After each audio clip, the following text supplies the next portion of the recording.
Hi everyone, welcome to code கைட்லி தமிழ். நம்ம எல்லாருமே நம்மளால எதிர்பார்த்துட்டு இருந்த லாஸ்ட் வீக்லேருந்து எதிர்பார்த்துட்டு இருந்த ஆர்ஆர்பி கிளர்க் ப்ரிலிம்ஸோட 2024 ரிசல்ட் வந்து ரிலீஸ் பண்ணிட்டாங்க. சரிங்களா, உங்களோட கரெக்டான register number or roll number, password இருந்தால் பாஸ்வேர்டு, உங்களுக்கு இல்லை டேட் ஆஃப் பர்த் இருந்தால் கரெக்டாக போட்டு ஆர்ஆர்பி கிளர்க் ப்ரிலிம்ஸோட தான் அப்படின்னு சொல்லிட்டு கரெக்டாக செக் பண்ணிவிட்டு அதோட போட்டு செக் பண்ணுங்கள். கண்டிப்பாக உங்கள் ரிசல்ட் கண்டிப்பாக நல்லபடியாக வந்திருக்கும். சரிங்களா, எல்லாருக்குமே ரிசல்ட் பார்க்க போகிற எல்லாருக்குமே ஒரு பெரிய ஆல் தி பெஸ்ட். நீங்கள் ரிசல்ட் பார்த்து முடிச்சதுக்கப்புறம் நீங்கள் இவ்வளோ தான் அட்டன் பண்ண சார், நான் இவனுக்கு வந்து இவ்வளோ கிளியராக இருக்குது அப்படின்னு சொல்லிட்டு கமெண்ட் பண்ணுங்கள்.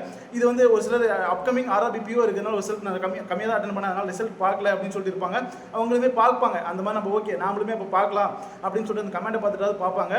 சரிங்களா, அதனால மெயின்ஸை ஃபோக்கஸ் பண்ணி படிச்சுட்டே இருங்க. கண்டிப்பாக அவன் சொன்ன மாதிரி 6ஆம் தேதி தான் எக்ஸாம் நடக்க போகுது. 6 அக்டோபர் 2024 தான் எக்ஸாம் நடக்க போகுது அப்படின்னு சொல்லிட்டு இப்போ வந்த ரிசல்ட்லேயே வந்து பார்த்தீங்கன்னா எல்லாருக்குமே வந்திருக்கு. சரியா, ஸோ அதே மாதிரி கிளியர் ஆகாதவங்களுக்கு அந்த 7 டேஸ் அப்படின்னு சொல்லுவோம். அந்த 7 டேஸ்க்கு பிட்வீன்லேயே மார்க் ரிலீஸ் பண்ணிடுவோம். கிளியர் பண்ணவங்களுக்குமே மார்க் ரிலீஸ் பண்ணிடுவோம். கட் ஆஃப் என்னன்னு சொல்லிட்டு நம்ம அப்புறம் டிஸ்கஸ் பண்ணிக்கலாம்.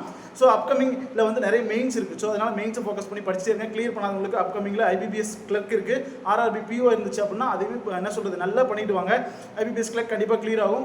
என்ன சொல்கிறது, அதுவுமே நல்லா அதுக்காக நல்லா பூஸ்டப் பண்ணி படிங்க. ரிசல்ட் எப்போ வரும்னு சொல்லிட்டு எதிர்பார்க்கறதை நிறுத்திட்டு என்ன சொல்கிறது, நம்ம கண்டிப்பாக அது நமக்கு ஒரு எதிர்பார்ப்பு இருக்க தான் செய்யும். இருந்தாலுமே என்ன சொல்கிறது, நம்ம அதை கொஞ்சம் கண்ட்ரோல் பண்ணிவிட்டு மெயின்ஸுக்காக பூஸ்டப் பண்ணி படிங்க. அப்கமிங் எக்ஸாம்ஸ் ஈஸியாக கிளியர் பண்ணிடலாம். All the best all.